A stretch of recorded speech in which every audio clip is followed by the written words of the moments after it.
Hey vous, j'espère que vous allez bien. Aujourd'hui je suis très ravie de vous retrouver pour vous présenter mes dernières lectures, pour vous donner mes avis sur les dernières lectures que j'ai lues et sincèrement, il y a des pépites de chez pépites. Mais avant, générique.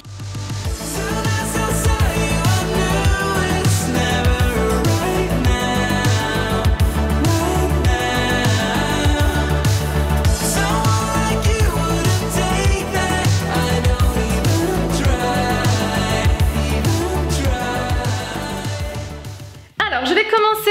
Est-ce que je commence? Oui, je vais commencer avec un gros coup de cœur. Mais vraiment, ça a été mon premier coup de cœur de l'année 2023.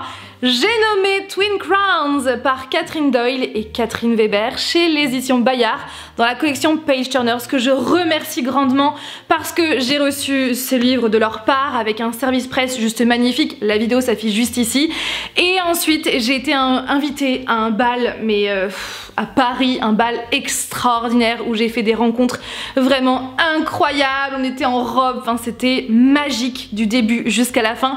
Donc je vous invite encore une fois à aller voir donc la vidéo, le vlog qui s'affiche juste ici pour voir ce fameux événement qui était juste dinguissime. Donc c'était sur l'occasion bien sûr de la sortie de Twin Crowns qui est clairement une pépite de chez Pépite. Mais avant, de quoi ça parle ? Vren Greenrock s'est préparé toute sa vie à usurper la place de sa sœur jumelle et monter sur le trône d'Eanna. C'est le seul moyen de mettre fin à la guerre contre les sorcières qui l'ont élevée. Rose Valart, elle, s'apprête à devenir reine, épouser le prince du royaume voisin et s'assurer un allié dans la lutte contre la magie. Dans ce duel animé par la vengeance où les secrets se révèlent et les amours impossibles fleurissent, qui obtiendra le pouvoir? En fait, pour ce livre, j'ai aucun défaut à dire. Que du positif, vraiment, à tel point je l'ai aimé. Et pour vous dire, la seule chose sur laquelle j'aurais pu rechigner, c'est le fait que ce soit un point de vue externe. Donc c'est écrit à la troisième personne du singulier, donc forcément, comme je vous l'ai dit à plusieurs reprises, quand ce n'est pas un point de vue interne, j'ai l'impression d'être en retrait, je ressens pas forcément les émotions.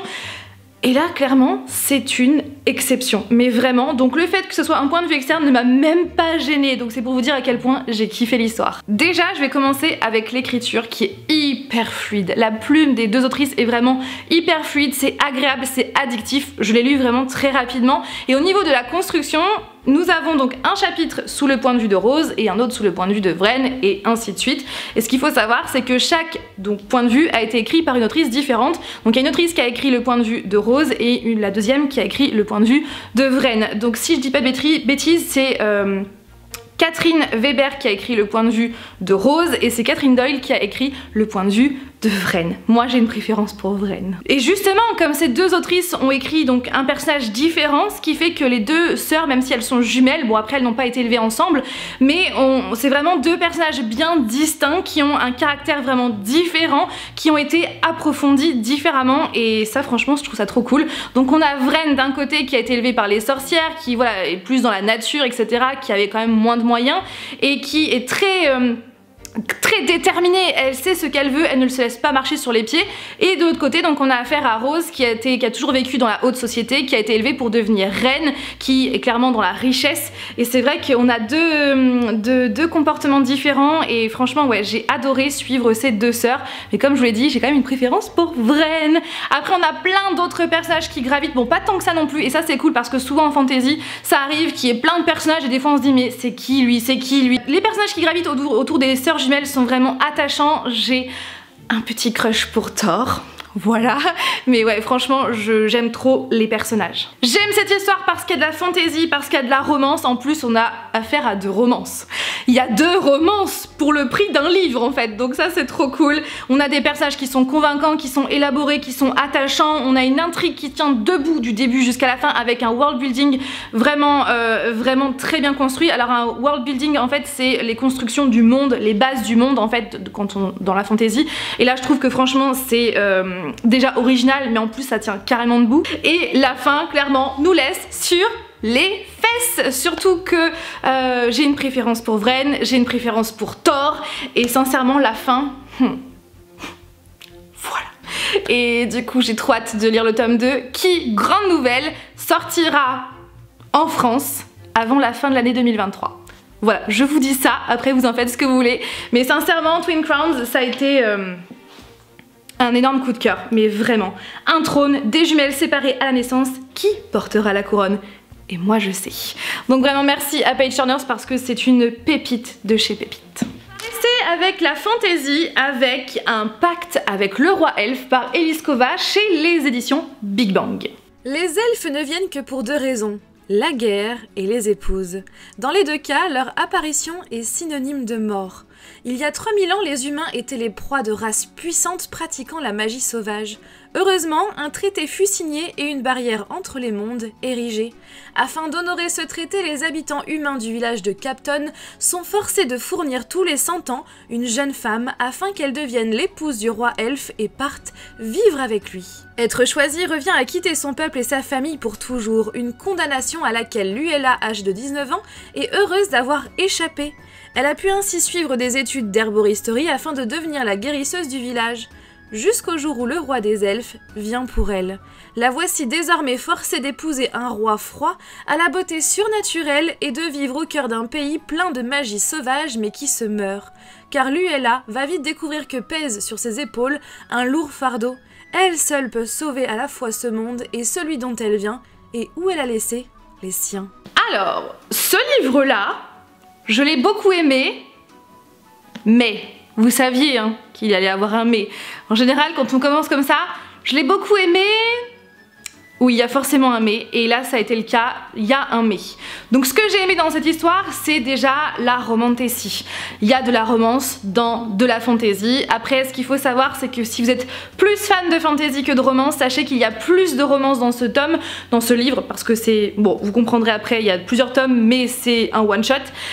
Donc ouais, il y a plus de romance dans ce livre que de fantasy. J'ai beaucoup aimé aussi l'histoire entre les deux protagonistes, cette histoire de romance entre ces deux personnages que tout oppose. Après, j'ai une préférence pour le roi elfe que j'ai vraiment adoré, mais à mon sens, on ne l'a pas assez vu. Ouais. L'histoire m'a aussi fait énormément penser à Hadès et Perséphone de la mythologie grecque. Vous savez la passion que j'ai pour Hadès et Perséphone. D'ailleurs, je vous invite trop fortement, vous voyez pas, de toute façon vous verrez pas le titre, mais ici j'ai la saga Le pouvoir d'Hadès par Elisa Rennes. Je vous conseille trop cette histoire, mais vraiment. Et donc cette histoire, vraiment j'ai trouvé une inspiration de Hadès et Perséphone qui clairement ne m'a pas du tout déplu. Au niveau de l'écriture, c'est bien écrit, c'est fluide. Après, j'ai cru comprendre que certaines étaient déçus par la traduction. Moi ça ne m'a pas déplu, mais voilà, ça peut être le cas. L'écriture est fluide, c'est bien écrit et franchement ouais, en somme, dans la globalité, j'ai passé un très bon moment. Mais on va venir au mais. Alors déjà, j'ai trouvé Luella, donc c'est la protagoniste, donc sachez que cette histoire est sous son point de vue à elle. Et bien j'ai trouvé que Luella manquait un petit peu de profondeur par moment et un peu de badassitude. Ouais, après ce n'est que mon avis parce que vous savez que j'adore les filles qui ont du caractère, les femmes qui ne se laissent pas marcher sur les pieds.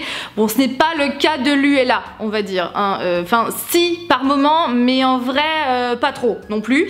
Donc c'est vrai que ça manque un peu de badassitude et ça manque aussi de profondeur. Mais après, j'ai quand même bien aimé ce personnage, mais j'ai plus aimé le roi elfe. Concernant le world building, eh bien j'ai trouvé qu'il manquait d'être étoffé. Bon, de base quand j'ai commencé l'histoire, j'ai trouvé vraiment très intéressant, c'est original, je me suis dit ouais, ça part quand même plutôt bien.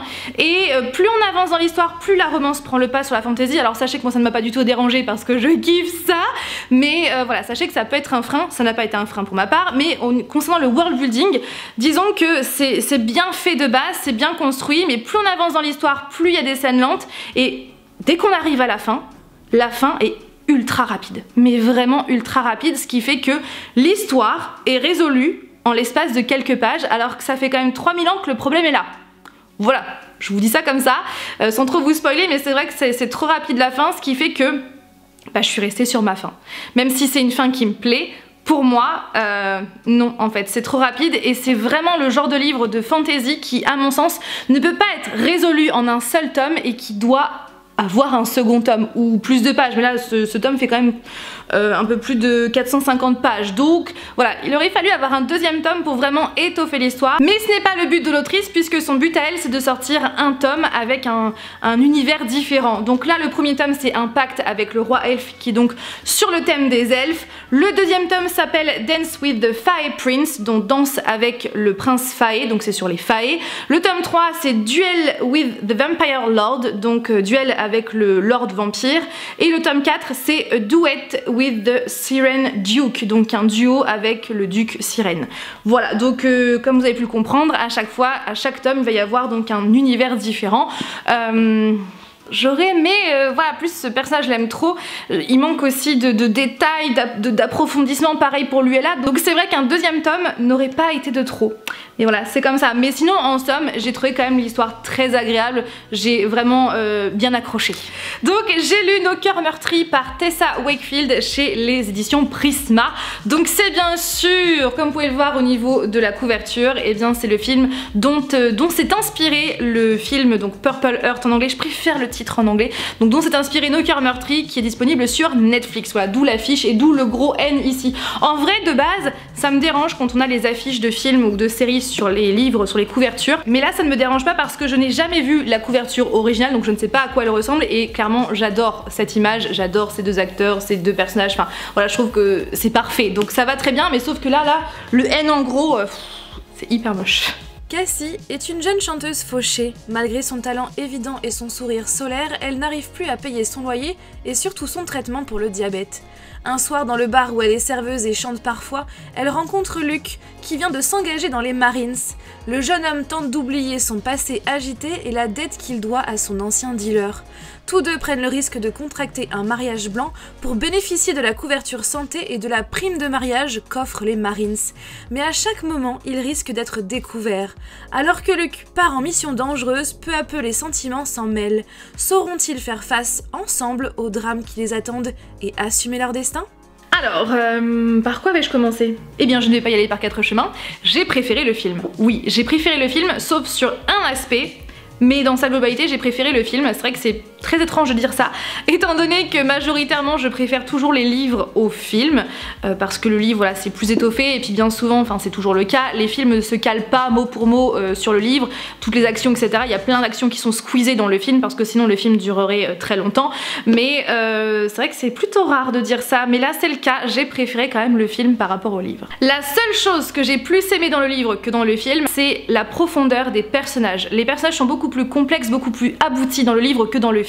Dans le film forcément on passe vraiment en surface, mais dans le livre c'est vraiment abouti parce que déjà concernant le personnage de Luke, on voit vraiment son passé, on ressent ses douleurs par rapport à son passé, à ses addictions avec les opioïdes, on ressent aussi donc ce qu'il ressent par rapport à l'armée, ce qu'il ressent aussi par rapport aux dettes d'argent qu'il a depuis son passé, aussi le syndrome post-traumatique dû à sa mission en Afghanistan puisque c'est un marine. Donc voilà, on ressent vraiment tous ces thèmes là et ils sont vraiment très bien abordés, surtout l'addiction aux opioïdes. Et ensuite au niveau du personnage de Cassie, on a encore une fois je trouve la maladie qui est beaucoup plus abordée puisque Cassie dans l'histoire elle est diabétique.